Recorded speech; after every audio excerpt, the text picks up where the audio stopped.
Halo Sobat Bola 80-an, kembali lagi dengan kami, dengan gue, Dan Sulu. gua Danu.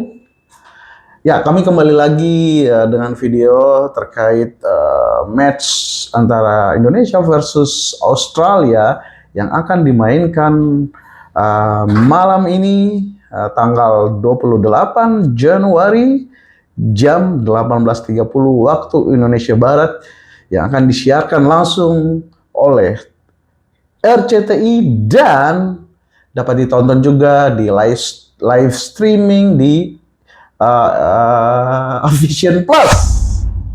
Dan jangan lupa dukung dan tonton terus Indonesia dalam ajang Asian Cup di Qatar nanti malam di babak 16 besar melawan Australia.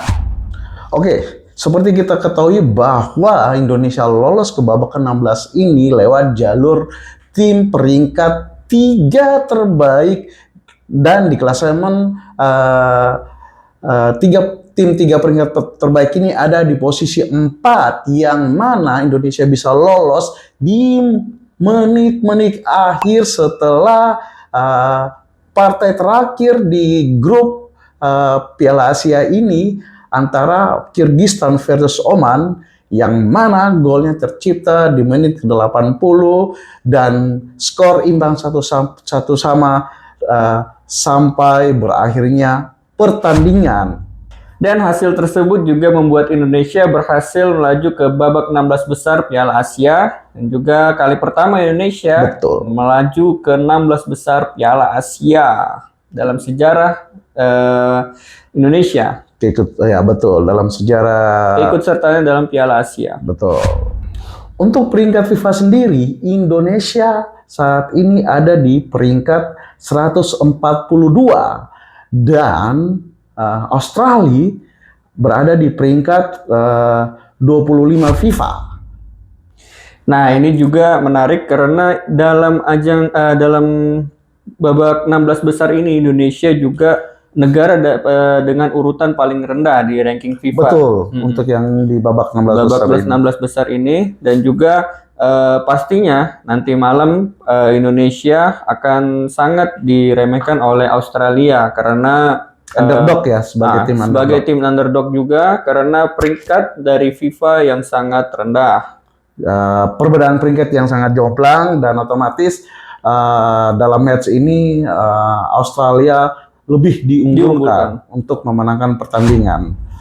Untuk peluang Indonesia sendiri dalam match 16 babak 16 besar ini, ya seperti kita tahu bahwa dari komposisi pemain, peringkat FIFA maupun pengalaman bertanding Piala Asia, Australia lebih diunggulkan sebab dengan komposisi pemain yang ya di atas kertas lebih bagus. Terus mereka juga mempunyai pengalaman bertanding internasional yang lebih banyak dan lebih berpengalaman. Tetapi kembali lagi, bola itu bundar, apapun bisa terjadi saat permainan di atas lapangan, dan faktor-faktor kecil itu bisa mempengaruhi semua kedua tim yang bertanding untuk menentukan jalannya pertandingan. Betul. Termasuk tim underdog pun bisa membalikan hasil, dan tentunya faktor keberuntungan walaupun misalkan cuma 1% itu bisa mempengaruhi jalannya pertandingan dan hasilnya. Oke, dan itu juga menjadi motivasi karena ini kali pertama Indonesia melaju ke babak 16 besar. Tentunya Indonesia dan juga rakyatnya sangat bangga dengan pencapaian ini. Maka daripada itu nanti malam tim kita wajib bermain dengan lebih tenang, lebih mengurangi kesalahan-kesalahan kecil di belakang dan juga memanfaatkan peluang yang ada agar bisa mendapatkan hasil yang bagus pada saat nanti malam pertandingan melawan Australia. Setuju. Main tenang, menghindari membuat kesalahan, dan tentunya determinasi harus tinggi, punya determinasi tinggi, mentalnya jangan jatuh, karena di 3 match awal di Piala Asia Qatar kali ini Indonesia sudah menunjukkan progres yang sangat bagus ya. Ya. Jadi tentunya ini kita sudah menciptakan sejarah lolos pertama kali ke babak 16 besar. Dan semoga tidak cukup sampai di sini. Kalau bisa maju lagi ke babak selanjutnya, kenapa tidak? Why not? Gitu. Untuk perkiraan pemain di formasi nanti malam yang akan diturunkan oleh STY, sepertinya mungkin akan kembali ke menggunakan formasi yang sebelum-sebelumnya dengan 5-4-1, 5 back, 4 gelandang dan 1 striker tunggal. Nah, informasi nih baru dapat. Tadi ada baca berita bahwa kemungkinan pemain yang akan masuk line up kali ini versus Australia tidak jauh berbeda dengan pemain-pemain yang turun di 3 match sebelumnya. Pendapat Bung Danu bagaimana? Ya, ini juga mungkin ya memang tidak banyak perubahan yang akan dilakukan Shin Tae-yong. Tapi kita lihat beberapa match terakhir kemarin banyak sekali pemain dari kita yang terlihat ditandu keluar. Di samping underperform dan juga banyak yang mengalami cedera saya lihat juga ya. Iya. Oke, iya. Di match terakhir Egy ditarik keluar karena cedera sampai ditandu keluar akibat pelanggaran dari Takumi Minamino. Betul. Yang menyebabkan Egy cedera dan akhirnya Elkan Bagot menggantikan dan eksperimen Shin Tae-yong untuk memposisikan Elkan Bagot sebagai striker. Misalkan Egy tidak masuk line up, ini sangat menarik. Harusnya di posisi sebelah kanan Sayuri bisa balik ya. Sebagai winger. Sebagai winger di depan bersama Marcelino. Jadi Marcelino bisa fokus di sebelah kiri dan tengahnya harus, kalau menurut gua sih ya, harusnya di tengah ini udah tempat patennya buat si Hafner dan Ivar Jenner. Betul. Nah, Ivar Jenner bisa mengkreasikan peluang-peluang dengan umpan-umpan asis yang lumayan brilian, dan si Hafner ini bisa determinasi dalam melakukan pertahanan maupun cutting bola dari pemain lawan. Itu setuju nggak? Kalau menurut gue begitu sih. Ya, gue juga setuju dengan pendapat Bung Solo, di mana lini tengah memang saat ini yang paling cocok untuk dimainkan yaitu adalah duet Ivan Jenner dan juga Justin Hafner. Nah, misalkan si Hafner dibalikin lagi ke tengah. Betul. Nah, 5 back belakang ini sebelah kiri itu ya 50-50 ya. Oke lah, Arhan karena mempunyai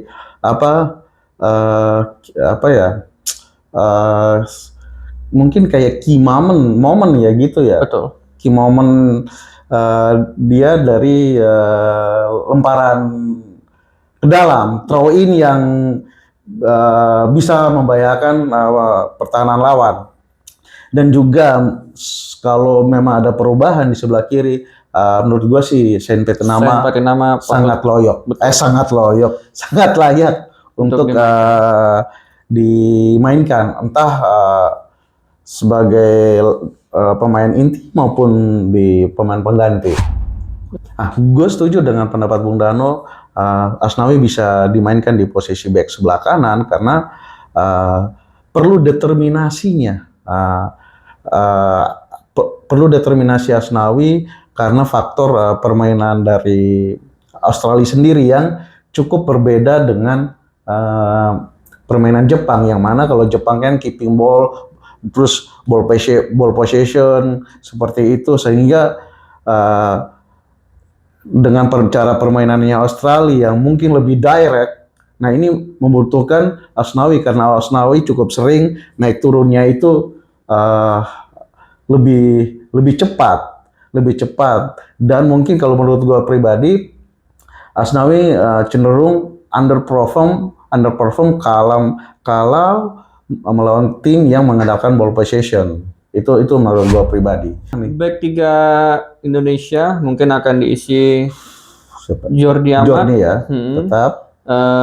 Sandy Walsh dan juga Elkan Bagot. Elkan Bagot ataupun si Rizky Rizky Ridho Ridho. ya. 4 pilihan itu yang mana mau ditaruh di posisi back tengah, ya it's okay, Ya. it's fine aja, Betul. ya nggak masalah. Ya tergantung dari taktikal dari STY bagaimana. Tapi kayaknya lini belakang itu ya kurang lebih ya nggak jauh-jauh dari pemain-pemain itu lah. Betul. Striker nih, kita mana striker tunggal. Ya kemungkinan besar Rafael Struijk akan bermain kembali. betul akan bermain lagi. Mungkin ada opsi apa ya? Sananta di sana aja. Iya, cuman Bu Sananta dari 3 pertandingan terakhir belum dapat kesempatan. Yang sementara ini yang baru menggantikan Rafael Struijk di depan itu ada Hoki Caraka. Ya baru Juga Hoki Caraka.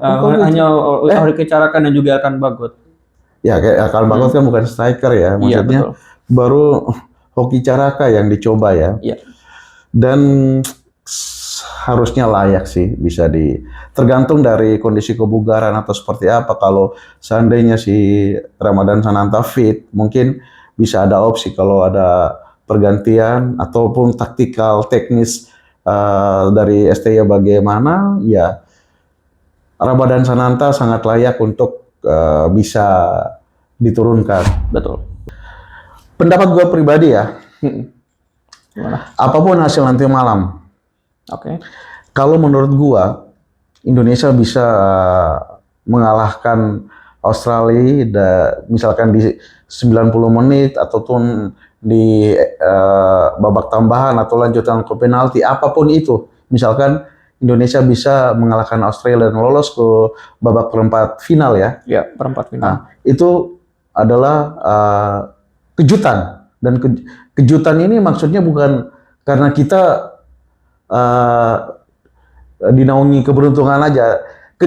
Tapi kalau menurut kejutan itu datang karena adanya proses. Betul. Semua itu ada proses. Nggak tahu-tahu misalkan kita berdoa aja minta sesuatu tanpa kita melakukan, tanpa kita berusaha, Yep. yang kita minta itu akan dikasih. Enggak. Semua ada proses. Dan dalam proses itu tetap adanya faktor laki. Betul. Dan faktor laki ini harus bisa dimanfaatkan dengan segala kesempatan yang ada dalam match itu. Nah, itu kalau kita lolos. Kalau kita nggak lolos, ini sudah sesuatu hal yang bagus dan prosesnya juga sudah benar, ke arah yang benar. Ya. Dan nggak boleh berhenti sampai sini. Nggak boleh berhenti. Karena dengan data-data statistik yang ada, memang Australia jauh unggul di atas kita. Dan ya, kalau gue pribadi sih, kita berharap lolos ya. Ya. Dan kalau misalnya nggak lolos, kecewa pasti ada. Tapi sebagai untuk kita pendukung timnas maupun fans Indonesia dimanapun berada, dan juga misalkan netizen yang di medsos ini, misalkan kita nggak lolos, tetap apresiasi perjuangan tim Garuda yang sudah berjuang nggak sampai babak 16 besar ini. Kalau menurut Bung Danu bagaimana? Ya, menurut gue juga sama. Kita juga harus mengapresiasi apapun hasil Hasilnya, pertandingan nanti malam, mau itu menang dan juga kalah, tetap kita harus dukung segala bentuk proses dan juga perjuangan dari timnas Garuda. Tetap mendukung mereka di saat kalah maupun menang. Gitu. Oke, sekian video dari kami kali ini terkait pertandingan Indonesia versus Australia yang akan ditayangkan live di RCTI dan bisa ditonton juga di live streaming di Vision Plus. Malam ini jam 18.30 WIB. Jangan lupa tonton dan dukung timnas Indonesia.